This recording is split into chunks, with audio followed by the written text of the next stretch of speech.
Chapter 5 Baba's return with Chand Patel's marriage party.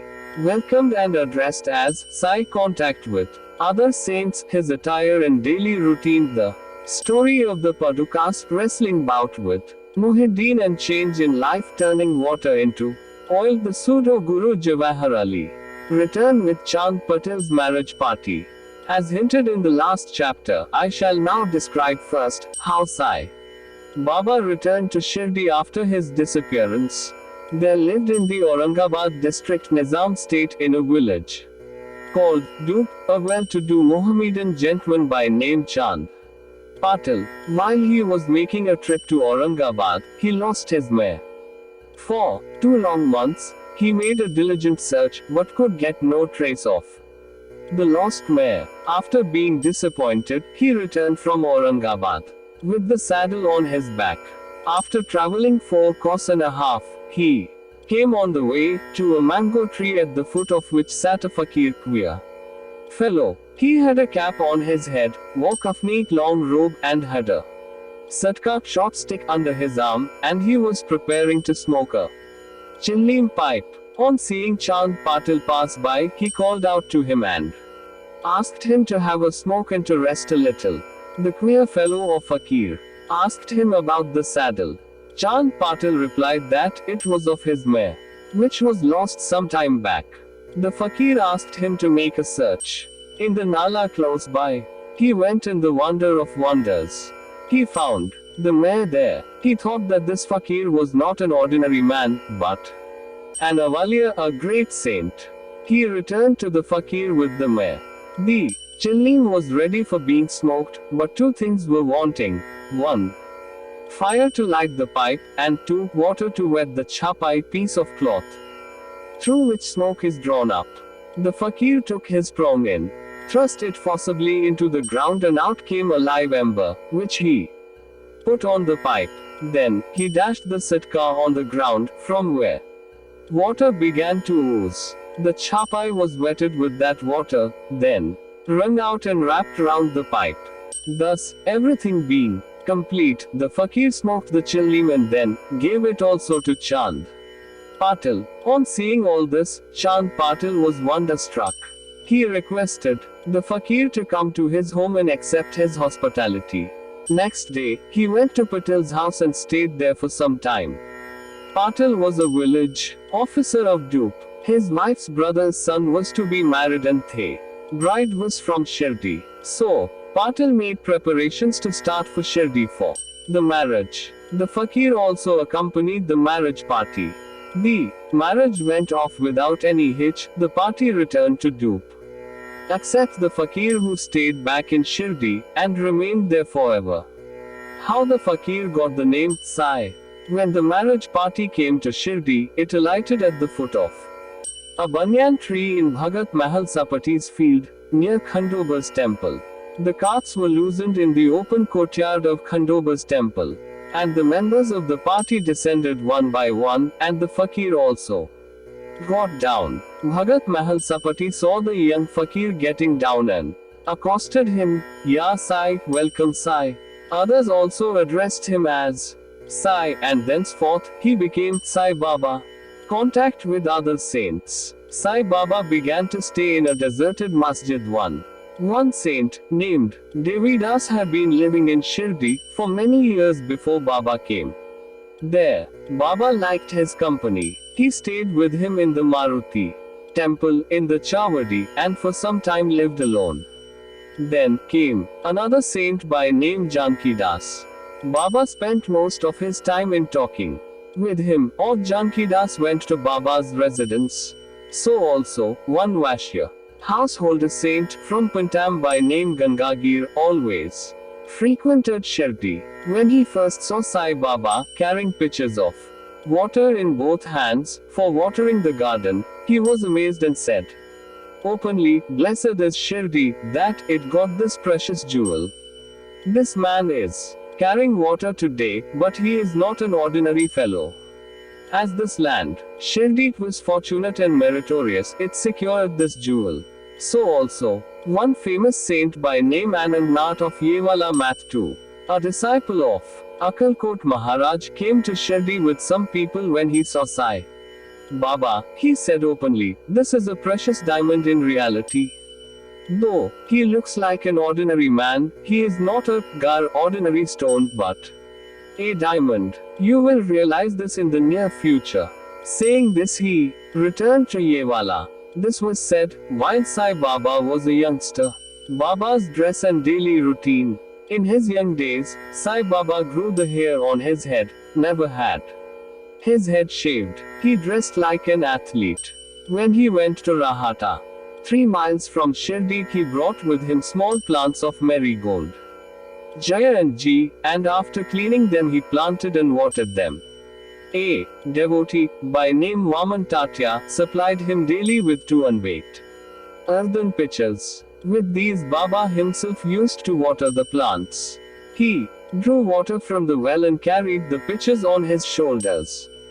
In the evening, the pitchers were kept at the foot of the neem tree. As soon as they were placed there, they broke as they were made of mud and not baked. Next day, Tatya supplied 2 fresh pitchers.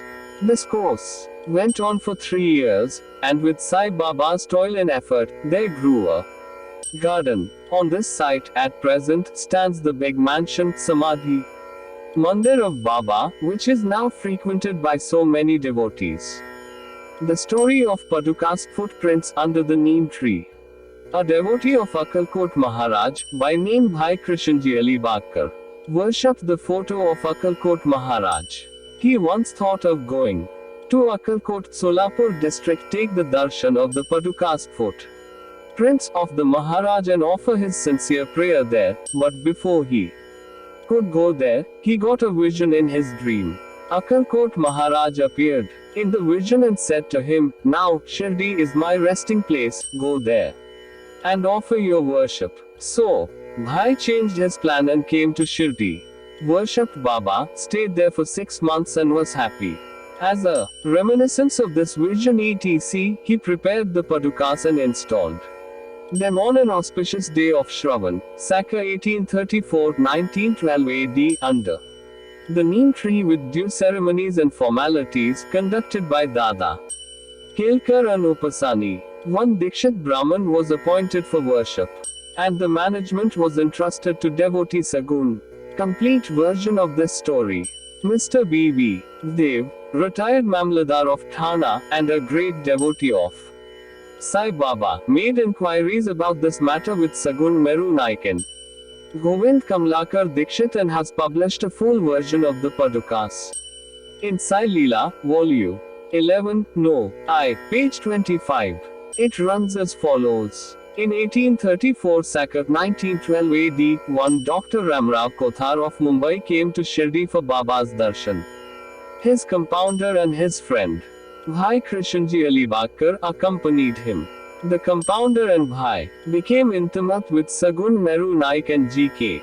Dikshit. While discussing things, these persons thought that there must be some memorial of Sai Baba's first advent at Shirdi and his sitting under the holy neem tree.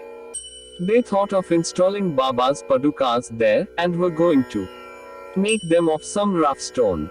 Then, Bhai's friend, the compounder, suggested that if this matter was made known to his master, Dr. Ramrao Kothar, he would prepare nice Padukas for this purpose. All liked this proposal and Dr. Kothar was informed of it. He came to Shirdi and drew a plan of the Padukas.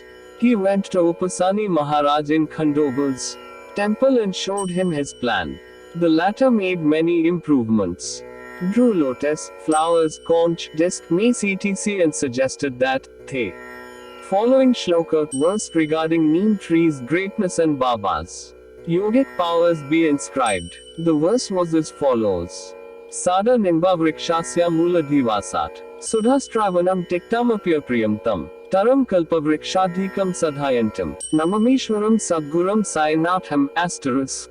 Upasani's suggestions were accepted and carried out. The Padukas were made in Mumbai and sent to Shirdi with the compounder.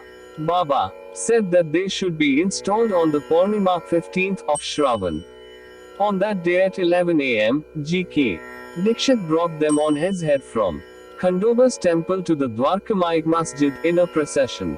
Baba touched the Padukas, saying that these are the feet of the Lord, and asked the people to install them at foot of the neem tree.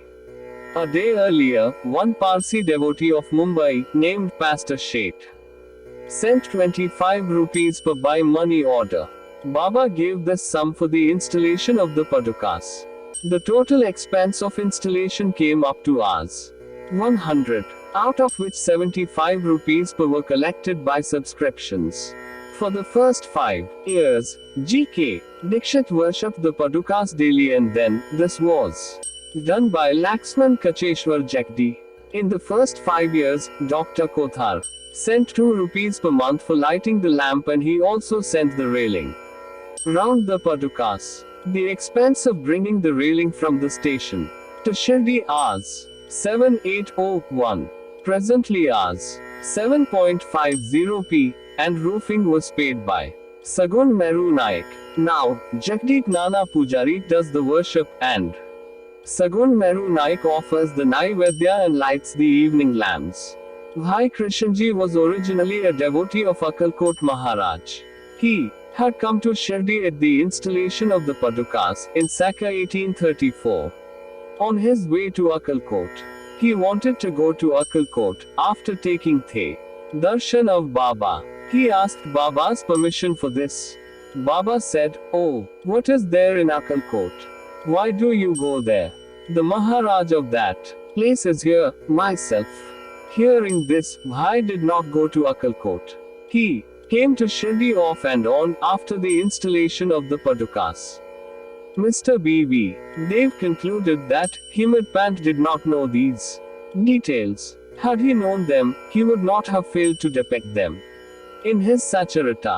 Wrestling bout with Mohiddin Tamboli and change in lifestyle. To return to other stories of Baba, there was a wrestler in Shirdi by name Mohiddin Tamboli. Baba and he did not agree on some points, and both had a fight. In this, Baba was defeated. Thenceforth, Baba changed his dress and mode of living. He donned kafni, wore a langot waistband, and covered his head with a piece of cloth. He took a piece of sackcloth for his bed, and was content with wearing torn and worn out rags. He always said that poverty is better than kingship, far better than lordship. The Lord is always brother, befriender of the poor. Gangagir was also very fond of wrestling. Once while he was wrestling, a similar feeling of dispassion descended over him, and at the proper time he heard the voice of an adept saying that he should wear out his body, playing with God. So, he too gave up sansara and turned towards God realization. He established a mat on the banks of the river, near Pantam, and lived there with his disciples. Sai Baba did not mix and speak with the people. He only gave answers when he was questioned. By day he always sat under the neem tree, sometimes in the shade of a babool tree, near the stream on the outskirts of the village. In the afternoon, he used to walk at random and go at times to Neemgaon. There, he frequented the house of Bala Saheb Dangal. Baba loved Mr. Bala Saheb. His younger brother, named Nana Saheb, had no son, though he married a second wife. Bala Saheb sent Nana Saheb for taking darshan of Sai Baba, and after some time with his grace, Nana Saheb got a son. From that time onwards, people began to come in large numbers to see Sai Baba, and his fame began to spread and reached Ahmednagar. From thence, Nana Saheb Chandorkar and Keshav Chidambar and many others began to come to Shirdi. Baba was surrounded by his devotees during day, and slept at night in an old and dilapidated masjid. Baba's paraphernalia at this time consisted of a chillim, tobacco, a tumril tin pot, long kafni, a piece of cloth round his head, and a sitka, short stick which he always kept with him. The piece of white cloth on the head was twisted like matted hair, and flowed down from the left ear on the back. This was not washed for weeks. He wore no shoes, no sandals. A piece of sackcloth was his seat for most of the day. He wore a coupon waistcloth band and for warding off cold. He always sat in front of a dhuni sacred fire facing south, with his left hand resting on the wooden railing.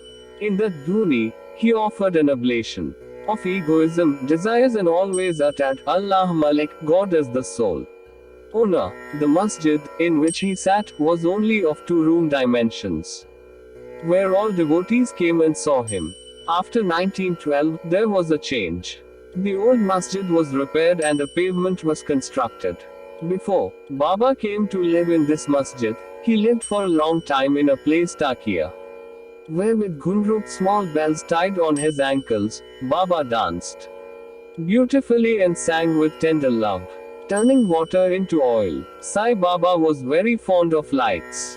He used to borrow oil from shopkeepers and keep lamps burning the whole night in the masjid and temple. This went on for some time. The Banias, one who supplied oil gratis, once met together and decided not to give him oil.